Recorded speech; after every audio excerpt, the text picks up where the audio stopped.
Hey, this is Anney. And Samantha. And welcome to Stuff Mom Never Told You, production of iHeartRadio.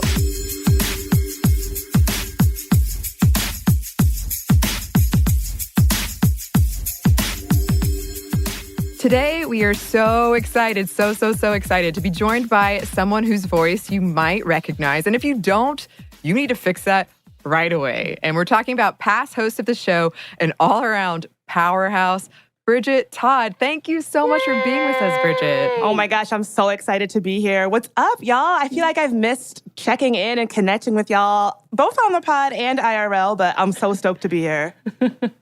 Yes. We have missed you too. And we've watched from afar at all the amazing things you're doing. And then quarantine, really put a damper on the hanging out in real time thing. But yeah, how are you doing, Bridget? I think I'm doing just as good as anybody, in this quarantine. Yeah. A lot of really fun, exciting trips to the kitchen and to the couch and to the bed and then back again. It's been... Wow. It's been a whirlwind.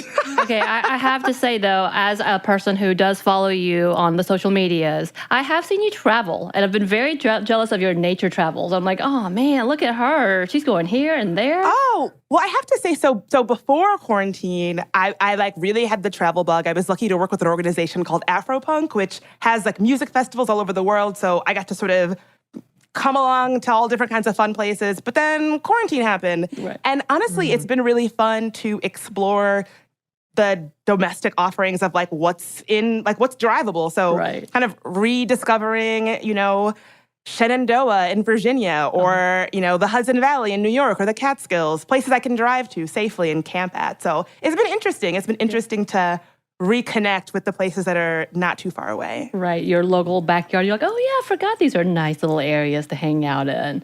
And you make it look great. I'm like, oh, man, look, she's on another adventure. I'm going to sit here on the couch and just flip through her photos and pretend like I'm there. My favorite pastime. What you don't see is all the mosquito bites and all the times I had to poop in holes and all the times I had to all the times that are less glam. Right. No, you make it look good for real. But I also do know, I'm like, yeah, I already know those bugs would be on top of me and I would be fighting with the animals. I'm sporting a bunch of mosquito bites right now from I can't tell you if this is a smart thing or a very foolish thing I did, but I followed a mysterious light into the woods. Sounds like the intro to a horror movie. Yeah, Anney, I feel I love horror movies. Up for this. Well, I could talk about horror movies all day with y'all, but I suppose we should perhaps come back and return to that. I would love to do an episode on that. But we wanted to talk about your new show, Bridget, which congratulations, it's awesome. Thank you. Yes, absolutely. Called There Are No Girls on the Internet. Can you tell us about this show? I'd be happy to. So essentially, There Are No Girls on the Internet really explores all of us marginalized people who have experiences online. I think that, I'm a woman who is what you might call extremely online. I'm always on Twitter, always on social media. For a time, I really enjoyed Reddit. I'm not on TikTok, but I sure enjoy, watching the dances. And I think that as women, as folks of color, as a Black woman, I think that our experiences so often go overlooked or erased online, and that's a real problem. It's not just a problem because we need to, if we want to have a richer, fuller understanding of what makes the internet great, we want to be able to ensure that we're listening to everybody's voice. It's a problem because of that, but it also has very, very real world consequences when we don't listen to women, Black folks, other marginalized voices online. How I got the idea for this show, it really was a couple of different things that all seem kind of disparate, but I swear they at least in my mind, they interact or intersect. So the first was watching all of these really horrific acts of public violence. I'm thinking about things like this attack on women in 2014 in Isla Vista, California, where this gunman opened fire on his college campus, specifically targeting women. In Glendale, Arizona, a man live streamed his attack targeting couples, romantic couples. In Toronto recently, a man went on a machete attack that left a woman dead in Toronto, and that was classified as terrorism. And something that these attacks all had in common was that all of the perpetrators had a very long and like documented history of online hate against women, online extremism, things like being active in like incel communities online. Like that was like very clear in so many of these instances. And I remember thinking to myself, if only people had taken this like very obvious hate against women being expressed online, if only somebody had taken that seriously. Then I remember hearing about, all of these women, particularly feminists, like women who identify as feminists, noting all of this like very suspicious, dangerous behavior they were experiencing online. Things like Gamergate, things like Black feminists speaking up about, people on 4chan, trolls impersonating Black women to sort of like spread chaos and disinformation and confusion on online spaces. And then I remember after the 2016 election, hearing about a Senate inquiry saying that, like, yes, we now have confirmation that, foreign agents were impersonating Black people on social media to try to sway the election to either get these voters to stay home or vote for Trump. And I thought, gee, if only somebody had listened to these Black feminists and these women when they were talking about these experiences online. And for me, for a long time, it was just like these sort of disparate thoughts of like, I guess nobody really listens to marginalized voices when we speak up about our experiences online. And at this time, in my own kind of, experience as a woman online, I really had to sort of think like, well, where's my role in this? I'm someone, I've worked at tech companies, I've, been online since being online was like a popular thing to do, but yet I really siloed my own internet experiences as like, oh, well, yes, I use Twitter, and yes, I make my living on the internet, but who am I to ask questions about tech policy? Who am I to ask how these platforms operate? I'm not a person in tech. And I realized these things were all sort of related, that the idea that the experiences that I, Bridget, was having online they were just sort of compartmentalized and like did not mean that I was able to take up space in conversations about the internet or tech. And all of the different ways that not listening to marginalized voices and marginalized people's experiences online, all of those things to me, they all kind of like equaled up to an epiphany where I was like, oh my God, we're not listening to marginalized people when they talk about their experiences online, and it has real world consequences. And that's how I got the idea for the show. I happened to be reading this book by Claire Evans, who is this amazing tech historian who writes so beautifully about all the different women who were integral to, technology and the internet, people like Ada Lovelace, Grace Hopper. And I thought, like, wait a minute, the internet is actually kind of our domain. Like, it wouldn't exist if not for women, for other marginalized people. So why do we not have a voice? Why do we feel like our stories need to be siloed or compartmentalized or like they're not listened to? And, connecting that to all of the in real life consequences that not listening to women and marginalized people online has, I just thought we need to do something. We need to, right this wrong and kind of reframe our understanding of the internet and technology as a place where our voices matter and we have a right to take up space in those conversations. And so that's really where the show was born. Awesome. I love all of that. And first of all, Bridget, I remember being so impressed when you told me about your experience on Wikipedia. So there's a part of me that sees you as a techie, even though you aren't. Because I was so intimidated to do that. When we did that episode, we were talking about how women are missing from Wikipedia. And then we've talked a lot about how when it comes to gaming, so many of us, including myself, so many of us have just put up with this vitriol. Like that's just a part of it, or been turned away.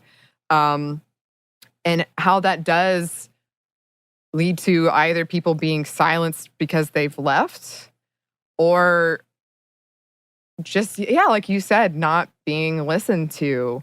So why do you think that is? Why do you think these contributions that do have, to me, what seems very clear real world implications and impacts, why are they overlooked? I think it's a lot of things, right? First of all, I think that in those industries, it's the same kind of systemic barriers that women and marginalized voices face in any kind of industry, right? Whether it's gaming, whether it's working for a tech platform, whether it's just like a normal 9-to-5 job. Our systems are not set up to allow for a lot of marginalized people to feel comfortable and like not just feel like they have a seat at the table, but that they can like actually meaningfully be involved in these conversations. You know, if you look at the tech industry, things like, you know, not having paid leave or really crappy workplace policies that really keep women from not just rising in the ranks of those communities, but also like staying around, you know, like these policies that end up pushing those voices out. And so if you have communities where in the professional space, women and other marginalized voices are not able to take up space there because of these policies, the people who do make those policies are going to like leave those voices out. And so they're going to be designing policies that don't take into account experiences like you have had, Anney, in the gaming, you know, in the gaming sphere, or experiences that I've had online. Like people will be making policies that do not account for those experiences because their workplace policies are hostile to those voices, right? And so that's one. I also think the other is really cultural, and I think it's like on us to sort of combat. And I think that is the idea that things that happen on screens, whether it's on Twitter, on Reddit, on a gaming device, whatever, that it's not, quote, real life. I've definitely felt that way, right? That like, oh, whatever happens on the internet is just happening on the internet. It doesn't really have implications for the real world. That could not be further from the truth, right? Like, there's an overwhelming body of academic research that suggests that things that happen online can really translate to real world experiences. Things like, you know, acts of public violence, things like voting behavior in elections. You know, the more that we silo these experiences and say like, oh, it's just the internet, the less we will be trained to understand them and see them when they actually impact our real life behavior, which we know they do. And so I think, you know, this idea that like, oh, well, if someone is being mean to you on your gaming device, just turn it off. It's like, well, that doesn't really meaningfully address what's going on there.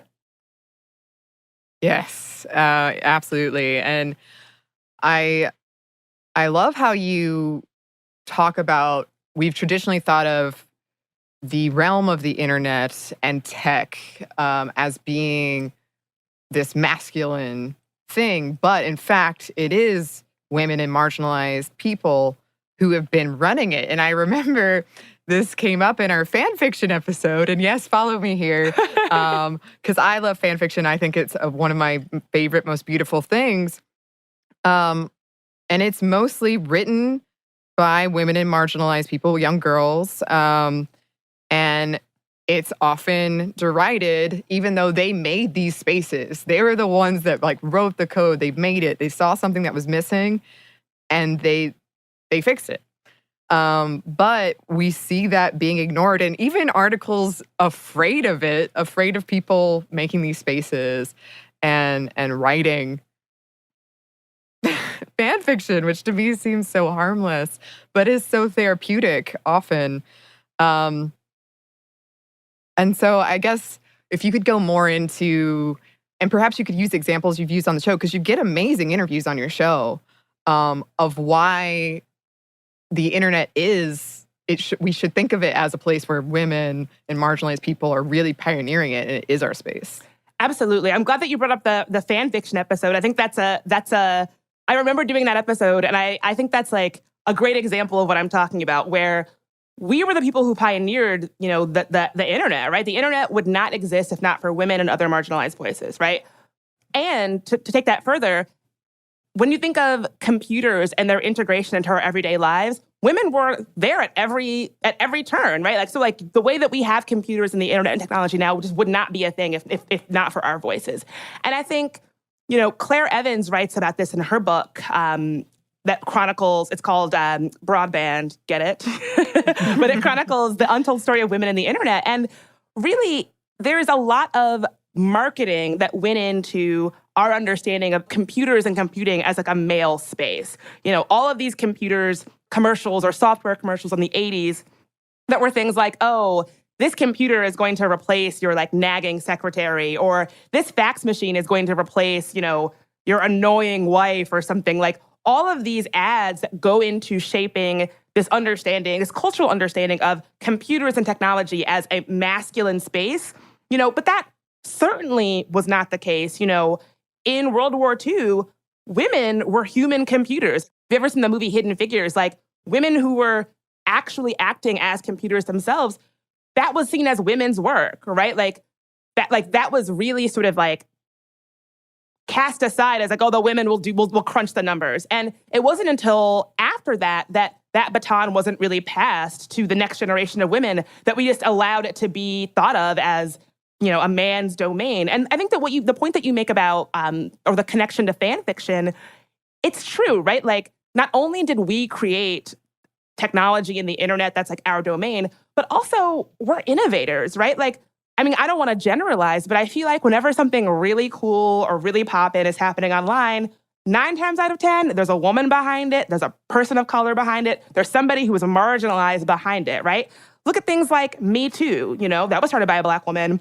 Black Lives Matter, that was started by 3 queer Black women. These things that like pop off and make the internet this like powerful, dynamic, awesome thing that we love being on, none of that stuff would exist if not for us. And so, we have always been these amazing digital innovators, even when we are pushed out, even when we are overlooked, marginalized.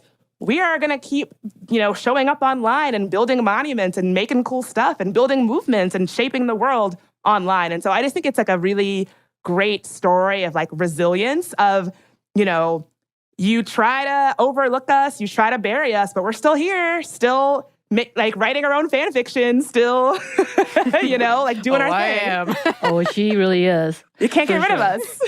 For sure. We have a lot more of this conversation with Bridget, but first we're going to pause for a quick break for a word from our sponsor.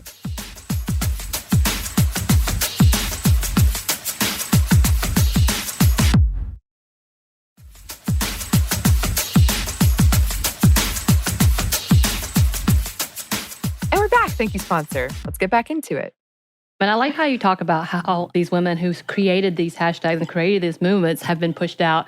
And that's kind of one of the things that we've been talking about erasure, all-out erasure, trying to change history and take out the people who are iconic and who created these movements. And I know that in one of your episodes, you do talk to the woman who created the hashtag Blackout Day, which became a huge controversy because it got twisted. And again, her whole reasoning and her whole idea behind it started kind of being erased and being overtaken by others. I'll say it that way. And I just kind of wanted to, if you could just talk a little bit about that, about how, if you can, in the industry and in industries that are heavily influenced by social media, what that looks like and how it impacts individuals when we start to do things like erasure and not recognize the actual reasons behind these creative movements. Yeah, I'm glad that you brought that up. So erasure, so in putting together this show, the thing that has been like, comes up again and again and again is how voices are erased online. And, you could start a whole movement, a viral movement online, and people not even know your name, right? So the example that you brought up, Blackout Day, that was created by this woman, Mara Sebastian. She created it in her dorm room, right? Like her and her friends. And it just sort of took off and morphed. And people were, not crediting her. People were, hijacking the movement that she built and erasing her, the creator, from her own creation. And I think, in developing some of these episodes, I see time and time again that especially with Black women, it is assumed that things that we create online are just for everybody, right? Like, oh, it doesn't matter who created the hashtag. What matters is that people are hearing it.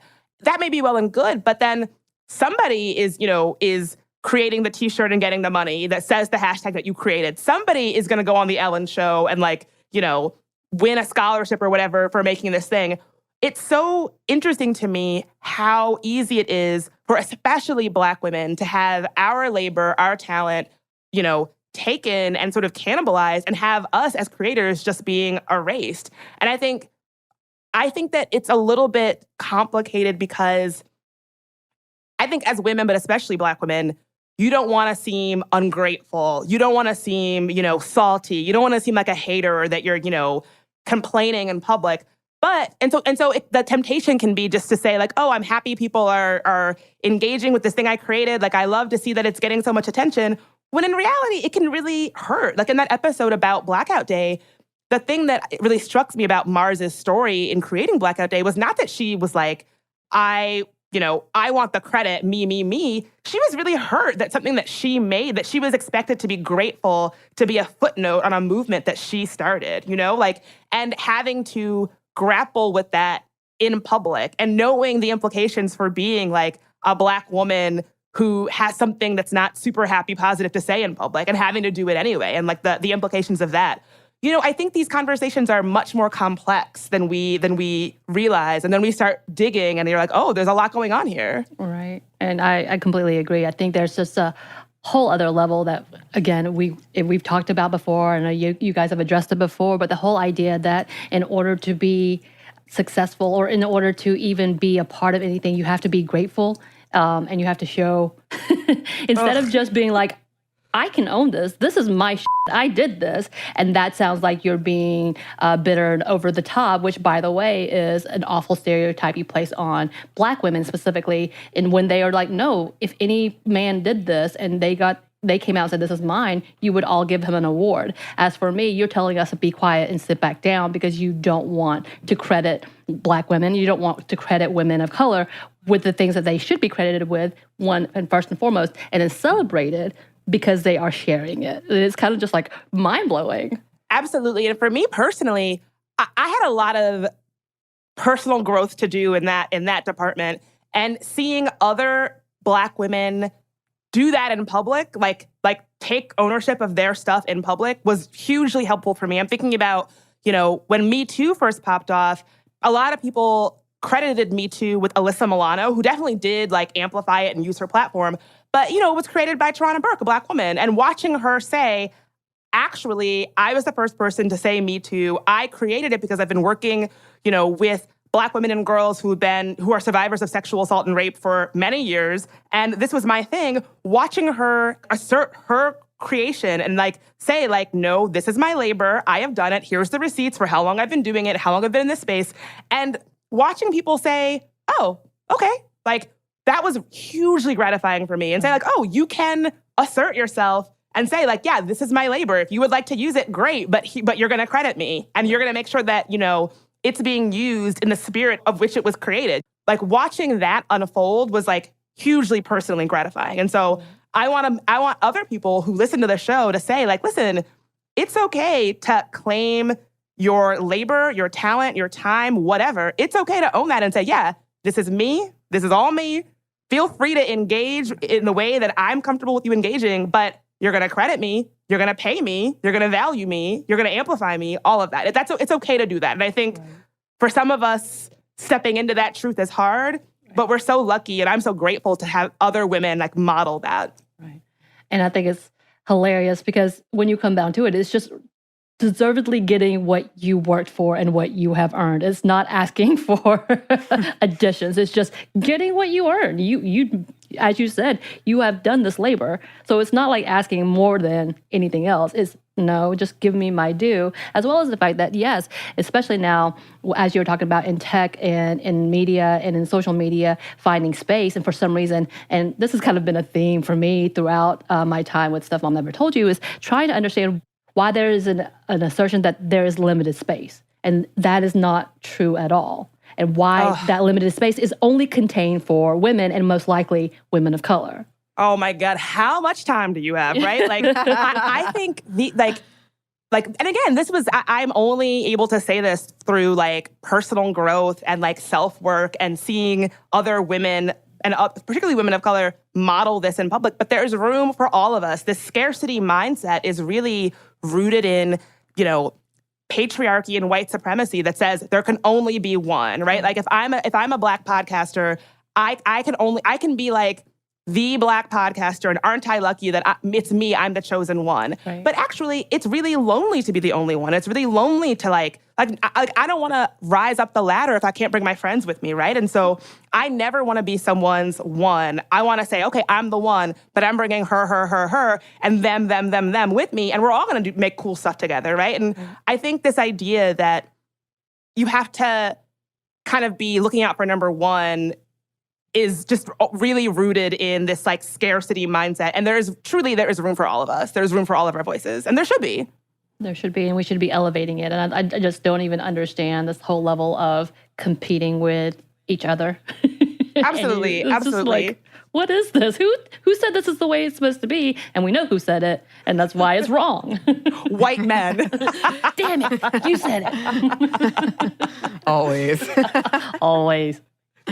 Yes, yes. I guess sort of tangentially related. In your fourth episode, you explored how in 2014, Black women in Twitter fought back against. There was like this army of fake accounts that were impersonating Black women to sow discord online, and it was really ugly. And like clearly, if to anyone in the know, they were fake accounts. But why do you think that they specifically impersonated Black women? That's a good question. I would have to say, I hate to say this. I think because they correctly sensed that if they were to target Black women, people wouldn't listen when we spoke up. I think that, when that happened, so this really amazing, like Twitter power user, Shafika Hudson, who we speak to in that episode, she essentially was seeing all of these like really strange accounts mimicking Black women. They had avatars of Black women, and they were clearly trying to sound like Black women, but in that way that's like you sound like someone impersonating a Black woman. And so, she did all of this work reporting it to Twitter. It was in the media, it was in the news, and Twitter just didn't do anything. And so I hate to say this, but I think that the people who were doing that knew that if they were to target Black women, if and when those women spoke up, people wouldn't care because our voices are just not listened to a lot of the time. And what's really sad is that, a few years later, 2016 election, those same exact tactics, a Senate inquiry confirms that those same exact tactics were used to destabilize our election, right? Like, it's confirmed. And if only someone had listened, if only someone had said, hey, we have all of these, sock puppet accounts impersonating people, maybe we should handle this. It was like a online disinformation test balloon that essentially showed them that like, oh, if we target these communities, no one's going to care. And yeah, that same Senate inquiry confirmed that no other group was targeted in the 2016 election by this kind of disinformation more than Black social media users. So clearly these people were correct in their assumption that if they targeted Black people and Black women specifically, people wouldn't listen when they came forward. And you are someone who is on social media a lot, and I was wondering if you have seen. Sometimes I get this sense that what you were speaking about earlier, how important it was for you to see these role models claiming their space and asserting that yes, this is mine, credit. And in my experience, I feel like the younger generation they're doing that more. So I wonder if you, being on social media, if you've noticed any trends like that, and also, do you have hope that social media companies are listening to marginalized voices? Oh, I actually really agree with you. I think that the younger generation is definitely, I don't know if they're just smarter or savvier than my generation or what, but like when they put stuff out into the world, it is branded, right? Like it'll have like a watermark on it. So there's no confusion about who made this. So that's been really heartening to see. And then also I think like community-driven calls to credit creators. That's a lot of C words, but you know what I mean, right? Like, Yes. like I'm thinking of the girl who created like a viral, the Renegade Dance Challenge, which if you don't have TikTok, the TikTok dance. So that was created by a young Black woman, I think in Atlanta. Yeah, she's from Atlanta. I'm very proud. yeah, she's one of y'all's. But yeah, people had to. So like when her dance was going viral, at first that dance was credited with another TikToker who did like use her platform to like amplify it, but she didn't create it. And people on social media really like went hard to make sure that she got credit and said like, no, she created it. If anybody's going on Ellen, it should be her. If anybody's going to get the fame, it should be her. And so I've been really heartened to see the way that the younger generation falls back into community and they let their community really ride for them in ways that I think are really beautiful. And there's not really a lot of those voices being like, well, why do you care who gets credit? You're so greedy, or you're like just chasing clout, or blah, blah, blah. No. I think that the younger generation knows that these kinds of things can be avenues to bigger platforms or whatever. And so if somebody's going to get credit, like it's not bad to want credit for a thing that you made. So that's been really heartening to see. And then to your question about social media platforms, I actually think we are living in a time where social media platforms are listening more than ever. In my other professional life, I work with women's groups. I work with a group called Ultraviolet to push tech companies and platforms to be more inclusive. And we've had a couple of big wins lately. We had a great meeting with the heads of the platform Reddit, and they announced that they were going to be banning some hate groups on their site and making some new policies and working alongside women's groups like Ultraviolet and other civil rights groups like Change the Terms to think critically about their policies and their platforms and how, whose voices they're amplifying and how, and what is allowed and what is actually hateful and what to do about that. I think yesterday, Twitter announced they were finally getting rid of the account of David Duke, who is known racist. They were finally going to suspend their account or his account. So I would say that now more than ever, I think social media platforms are starting to wake up to the fact that what they do matters to people's lives, right?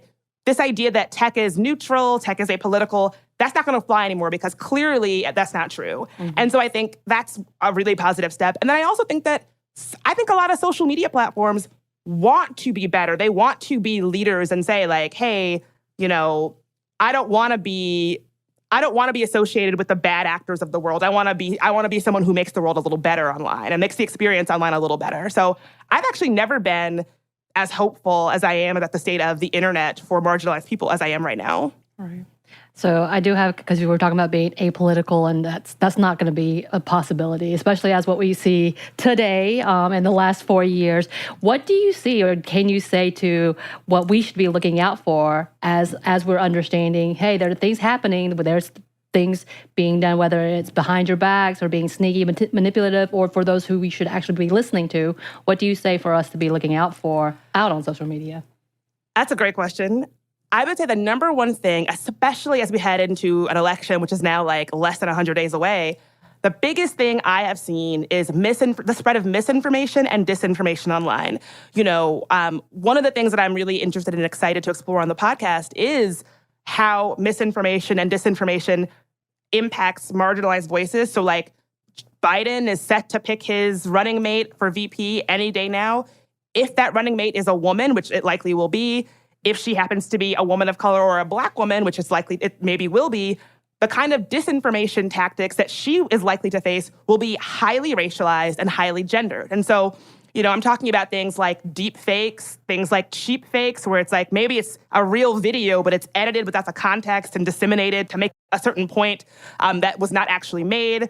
Things like using wedge issues to pit marginalized groups against each other. All of these things are things that all of us need to be looking out for online, but they are specifically weaponized against women candidates and candidates of color in ways that white male candidates just never have to face. And so I think, we're a country that doesn't even really like to talk about race, right? We're not comfortable with it, having conversations about it. We would rather not. And I think that when we don't have those conversations, we're not able to really see what's going on. We're not even really able to talk about it. And so particularly when it comes to misinformation and disinformation, we have to talk about it. We have to learn how to have conversations that are intersectional, that take into account how these things impact marginalized people differently and disproportionately. So I would say definitely heading into the election, keeping an eye out for how disinformation and misinformation spreads on social media is going to be key. Mm-hmm.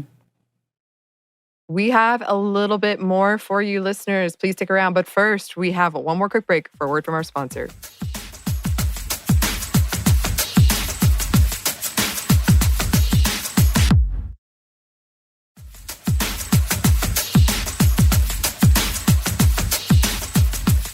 And we're back. Thank you, sponsor. I've been thinking a lot about how we... A long time ago, we did an episode on cancel culture, and that's in the news lately, and a lot of misunderstanding around that. But how it is social media being used as one of the few ways we can hold people accountable, and how these things like Me Too do get started, and people seeing well, all these other avenues have been denied to me, and finding community that way, using social media to find community that way, and to call out people. And like right now in the video game world, which largely avoided the Me Too movement somehow. Even though they should have really been up front. Like that's finally happening. And then when you're looking at like Mark Zuckerberg and Jeff Bezos, all of them in front of Congress, testifying, and just all of these things, that it does feel like we're going through a massive shift right now in terms of we need to take a look at these rules and we need to change them. And I'm so thrilled to hear what you said about Reddit, and that these things are happening, and that they're working, these tech companies and social media platforms are working with the people who are most affected and who have been ignored. So I do find that. Yeah, and I think for a long time, I thought like, oh, well, who am I to have a voice? Like I was a Reddit power user a few years ago, and then I was like driven off of the platform because of harassment.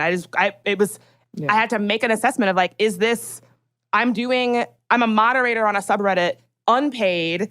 I'm dealing with an incredible amount of harassment. The harassment was starting to seem to creep into my real life. So it wasn't a situation of like, close your computer. It was like, it seemed like people knew where I lived, that kind of thing. And at a certain point, I was just like, it's not worth it. And I was sort of driven off the platform. I think that even with that experience, I was like, oh, well, who am I to like question Mark Zuckerberg? Who am I to question, the tech CEOs of the world? I'm not a coder. I'm not a tech person, but we all are. Like if you use most of us use the internet in some form every single day. Most of us are on some social media platform every single day. Why shouldn't, just because we're not a coder or a hacker or a quote unquote tech person, why shouldn't these platforms be accountable to us? We're the users, right? Like code is nothing without people to use it. And we fuel so many spaces online and in tech. These people have to be accountable to us, right? Like when I look back at my experience on Reddit, I'm so sad that I didn't feel like I'm so sad that I didn't even feel like I could have a rightful voice about something that was happening to me, something that I was experiencing. And so that's part of the reason why what I'm doing this show is because I want everybody to know that you don't have to be, a tech genius or Mark Zuckerberg to have an opinion about the experiences that you're having. You're the expert on your experience, right? Like Mark Zuckerberg can't tell you what you've experienced, And just because these people think that they're so smart and powerful or what have you, doesn't mean that they know better about what you're going through. And so I think like really feeling like you have the right to take up space in conversations about the internet and technology, I think is really important, because when we don't, we're not able to have these conversations about our own experiences. And it can almost be sort of like for me, I almost distrusted what I knew deep down about what I was going through, that it wasn't right, that like the people who ran the platform should fix it, that it wasn't my responsibility to just like, close the computer. I should be allowed to feel safe on the internet, right? We all should. And I think we have to do a lot of cultural work at retraining ourselves to feel okay to take up that space and to have that ownership. Okay, so Bridget, tell me this. As a person who am petrified of doing something wrong on social media, petrified. And coming from a little older generation, I was out there when Facebook first came out. Yes, that was me. What is some advice that you would give to someone like me who are like, okay, I need to be able to learn to find my voice, but what does that look like on a social media outlet? What does that look like for public consumption? Oof, that's what a question. I mean, it's tricky, right? I would say what's helped me, you can only be on the internet for so long before like you say something where you're like, oh, I probably shouldn't have said that. So I've definitely had that experience. But I would say in my experience, as long as you are online and you're thoughtful and you're like open and genuine, it's almost sort of hard to make a big misstep, right? Like people might disagree with you. People might say like, oh, well, you don't know about X, Y, Z. And that's fine. But I think for me, it's been about showing up online with honesty and with a genuine interest and like coming from a good faith place, right? Because there are so many people on the internet who are committed to misunderstanding you, right? Like they're not interested in learning about your opinion. They're not interested in a good faith conversation. Those people can go to hell. Don't even worry about them, right? There's nothing there's nothing you're going to be able to say or do that's going to appease them. They're like looking for a reason to misunderstand you. They're willfully going to do so. Right. But for every person like that, there's someone who is interested in what you have to say, or who wants to help you learn, or who wants to help you get better, or who's interested in having a genuine conversation. So I would say, don't focus on the darkness, the people who are just out there to make you feel bad about yourself or to make you look foolish. Focus on the people who are there to, like, even if you don't agree, who are down for a good faith conversation, because they exist. And I want to get to a place where on our platforms, we hear more from people like that and less from people who just like want to ruin your day. And those people are not even worth your time. Like, you're not going to convince them. It's not worth the time. Don't spend your energy, even trying. Good advice. I need to write that somewhere. I need to write that down. Write that down. I need to write this down somewhere. Put it above your laptop. And also one of these things, because I have been really I know it feels like 15 years, but I know it's only like 3 months, has been someone like a crazy ride when it comes to social media platforms. How do you take care of yourself? How do you self-care being involved in that world? Because you're all up in that world and we're all up in that world, trying to be relevant and keeping up with what's happening all over the country. And sometimes it's the only way, honestly, to get the truth is through things like Twitter and seeing what's going on out there. How do you care for yourself? So it's been easier at times in my life than others. One is definitely breaks from the internet. I work online, so that can be hard. And it's definitely a privilege to be able to say, like, oh, I'm logging off for the week. But that's key. I have a friend, Sabrina, who you'll hear from on the podcast, who has worked in digital human rights in places like Syria, where, like, the news is, like, really, really tough. And she said something really interesting to me, which is that if you want to know peace, you can't be plugged in, right? So, like, when things are really scary, you can't, like, if you want to know peace, you have to find ways to unplug. And she also had good advice for me, which was, like, trust that the updates that you need to get, you will get. So especially right now with coronavirus and the racial unrest that we've seen all over the country, like, it can be really tough and you can feel like you need to get every single update. But, what difference will it make if you get every single real-time update? Just trust that the updates that you need to get, you will get. You don't need to be plugged in 24/7 to get the updates that will actually make a difference for your understanding. And then I would also say just having a really strong offline community, right? Like I'm lucky that I have a solid community that I see, or I did see quite a bit before COVID, but like I like to stay checked in to my offline spaces, and that makes my online spaces that much richer when I know, like, okay, well, the people who really ride for me and who I really ride for, they don't live on a screen. They live in my house. They live down the street. They live wherever, and knowing that I can check in with them and that they really, see me and ride for me, and that I love the internet, but it will never be a replacement for, like, going for a hike with my friend or, going for, like, a weekend with my girlfriends or something. So really staying checked in with my offline community. And then also, I think this lastly, like, not taking it too seriously. This is serious stuff. We're talking about very real stuff. But, I just, like, keeping it in perspective is, I think, important. It's for me anyway. And that's really helped. Yeah. Gonna write that one down too. Where's my pen? Where's my pen? Full of good advice. I guess kind of going off of that, and we've definitely touched on some of the points to this. What do you think is at stake here? Why is this so important? Why is it critical that we listen to marginalized voices about their experiences online? Yeah, I mean, I think that, not only is it important because we can all have a better understanding of the internet and all of its ups and downs and all the things that makes it great and not so great. All of us have a much better understanding of that when we make room for marginalized voices and the full spectrum of identities that make being online what it is. But then beyond that, these things do have, very real world consequences. And so, from the people that bring you your Postmates or your Instacart, like, how are they being treated if they got COVID, what would happen to them? You know, how you vote. You know, if Donald Trump is going to use Twitter to spread election misinformation, that might impact how you're able to cast your ballot, right? Like, understanding all of these real-world implications of what happens online to people who are marginalized is so important. And it does have real-world implications. And then I would also say, just, again, it just like gives us a better understanding of our world. You know, one thing that has been really interesting and exciting to me from doing this project is all the different intersections that come up online. You know, my experience online is different than the experience that someone might have who has disabilities or who is indigenous or who is trans, right? Like, using the internet as a lens to understand all these experiences better,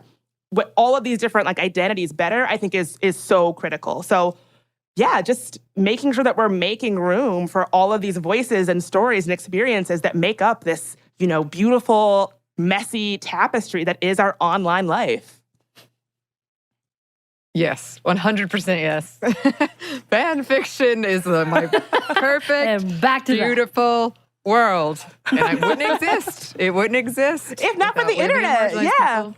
Okay, you gotta come on the show so we can do a fan fiction. A fan fiction internet Oh, you deep did it. dive. You have a 'Cause it's 3-part true, show. right? I have long said, if I had another podcast, it would just be about fan fiction, and I would have 10 listeners, but we would connect hardcore. I You have a talk about it for- That's- three-parter right here. Yeah, I mean, and that's what it's all about, right? We're all looking for connection. We all want to feel seen and heard and valued and listened to. And like, even if it's just 10 people, right? Like, we're all looking for that. That's what we're all looking for online. And we would have a great relationship. Exactly. Very fulfilling. Well, I will look out for that email, Bridget. I am ready to go. I can speak at length. Are there any examples you'd like to highlight before we wrap up, or anything that you want to tease that's upcoming, or anything that we didn't talk about that you think we really should? We have an episode coming up on Tuesday, which I'm really excited about. I'm kind of, I'm on deadline for it. So I'm like procrastinating from that by being on this show, but it's okay. Don't tell Tari. No worries. But it's all about, you might really appreciate this. It's all about the movie The Matrix and how The Matrix can be seen as an allegory for the trans experience. Yes. So take a listen to that on Tuesday. Oh, absolutely. Yes. I am so into that. And really, it's an awesome podcast. Listeners, go check it out. Thank you so much for stopping by and sharing with us, Bridget. Where can the listeners find you and this podcast? Well, you can find my podcast, There Are No Girls on the Internet, on Apple Podcasts, Spotify, the iHeartRadio app, or wherever you get your podcast on. You can follow me on Instagram at Bridget Marie in DC. That's BRIDGET MARIE in DC, like the city. Or on Twitter at Bridget Marie. And yeah, you can find more information about our show on tangoti.com. And I genuinely hope people will check it out. And also, if people have interesting stories of things that have happened to them online or in tech, I'm openly like looking for suggestions and soliciting ideas. So please get in touch. Yay! Yes, absolutely. Go do that, listeners. And Bridget, thank you again. And you're welcome anytime. And also, Yes, I'm please coming. come And I'm back. going to talk about Yes, fan please. Yes, please. And Sam, you got to think of your like techie internet thing that you I like. That's sad. That's just going to be me being sad and saying, all I like is dog photos and dog movies. Oh, no. We can find a great space. You had some pretty good pager stories that I found intriguing. Oh, pagers. Yo, remember the codes like 911 or like... No. What's so funny is I used a pager as of 10 years ago for my government job. My mom is a physician and she still has a pager. Yeah. She clips here it to we her go. purse. Yep. Someone asked me, they were like, are you okay? Because I had a flip phone, a pager, and then my actual smartphone. I was like, don't worry about it. You're like, I came here from 1997. I am a time traveler. I have deals going down. Be quiet. I would be into this episode, is what I'm saying. I would just be outdated technology. That's me. I think there's a space for that, and I would love to hear it. And if you would like to reach out to us, you can. Our email is stuffmediamomstuff@iheartmedia.com. You can also find us on Twitter at momstuffpodcast or on Instagram at Stuff Mom Never Told You. Thanks as always to our super producer, Andrew Howard. Thank you. And thanks to you for listening. Stuff Mom Never Told You is a production of iHeartRadio. For more podcasts from iHeartRadio, visit the iHeartRadio app, Apple Podcasts, or wherever you listen to your favorite shows.